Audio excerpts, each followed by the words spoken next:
to this horrible video that I'm sending on YouTube. So I guess for those of you guys who are new here, I'm a Falcon trader. At the same time, I trade what we call the PSE model now in Falcon. So today now we're going to be talking about the positioning. So P stand positioning.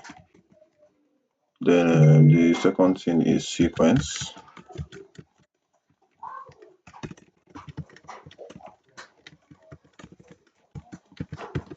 Sequence. Then the next one is entry. Okay, so I'll be talking about the positioning today and understanding the various type of positioning now that we have.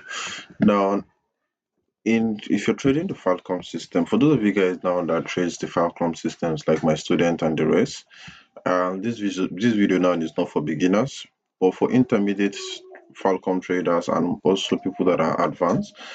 And if you're a beginner now, I'll be dropping different video now on how to trade the Falcon system and what forex is and the rest.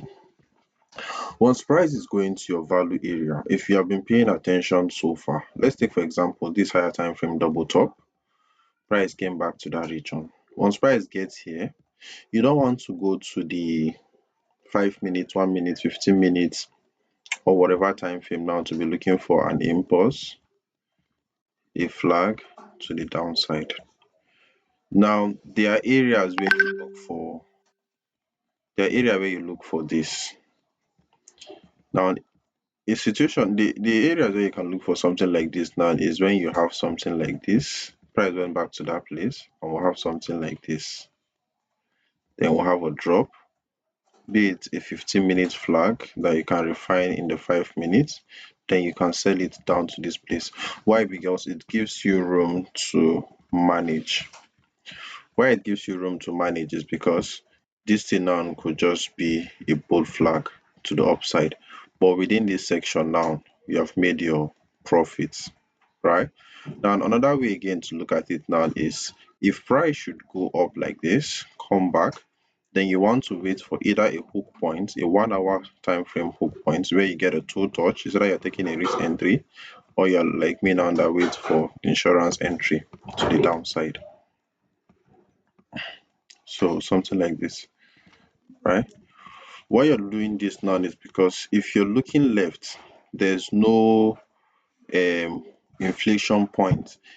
Maybe the inflation point starts from somewhere like this. Let me do like this. There's something I want to draw. No, let me do, maybe the inflection point start from here.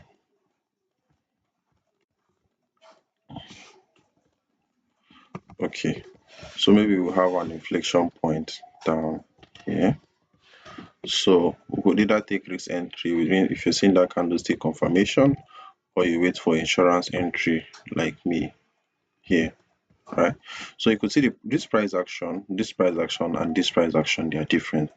This one now could just act as a buy continuation. Not that you not make money, you make money, but when it comes to the management now, you can't really manage it because you could just add a buy now to the upside, then before it start dropping down to give you your main two touch confirmation, whatever confirmation you're looking for to sell. This one now is another kind of setup. Now this one now protects you because we could sell from here to this inflection point, then instead of we'll close in 90% of the profit, or it keep going down and start generating something like this, right? Now another thing again is once price gets to your value area now and start doing something like this. Okay, now what it's doing now is testing the back end of this on the 1 hour time frame. Does it mean I should start looking for now the only thing that will make me look for sell to the downside, if I have an inflection point, this inflection point has to be here, this inflection point has to be here, then I'll look for insurance entry, maybe a drop, 15 minutes, 5 minutes insurance entry, then I'll sell it to this particular point. The reason why I'm telling it to this inflection point now is we could start getting those buys from here, even if price don't want to commit to the downside, right? But when I'm not going to be taking this kind of sell now is a scenario where we have something like this. I have to, because of space, a scenario where we'll start taking having something like this, where price shoot to that side, then start giving me something like this. It's testing the back end. It's testing the back end.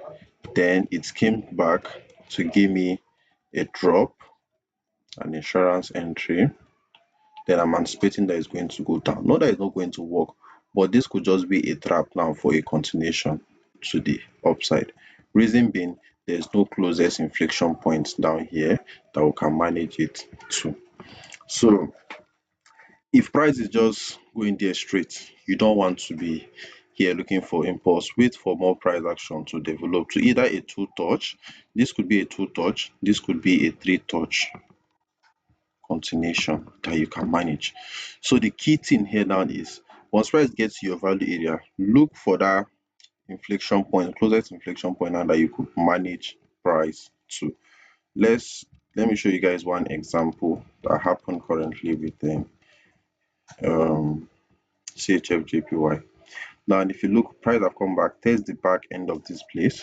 If we go to the 4-hour time frame, there's an override up here, meaning price could still buy off to the upside, right? But we know that already within this level now we are testing the back end. So if you go to the 1-hour time frame now, what are we looking for? Where is our closest inflection? Once price gets to this particular region, now this is the region that price gets to. If we're going to manage anything, this is our closest inflection point here. Now notice what happened. This is a week. This week now signifies that instead of me managing down to this place, I could manage down to here. And this low, this particular low, didn't really tap this area, or it didn't really tap this area, right? It means I could trade this scope or double top insurance entry down to the downside, right? Because if you're reasoning that this is just noise, this is just noise, it didn't really sweep it. At least I want price to even fill this gap.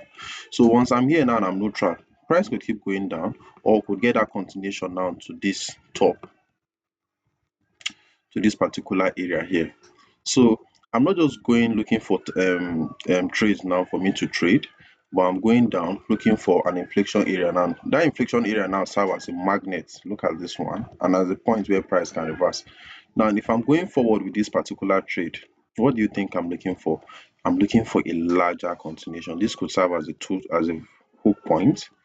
Then we get that V-shape kind of recovery for us to then sell off to the downside. So these are some of the details, little details now that you pay attention to. At the end of the day, now you find success with it. So this is our number one example. I'll send more videos on how to trade when price gets to your value area. I hope you guys find this video educative. At the same time, if you're new here, subscribe. I'll do more video like this. And if you're a Falcon trader on the Telegram channel or coming from the Telegram or from WhatsApp, subscribe because I'll be dropping more updates like this now on YouTube. See you guys in the next video. Shaya.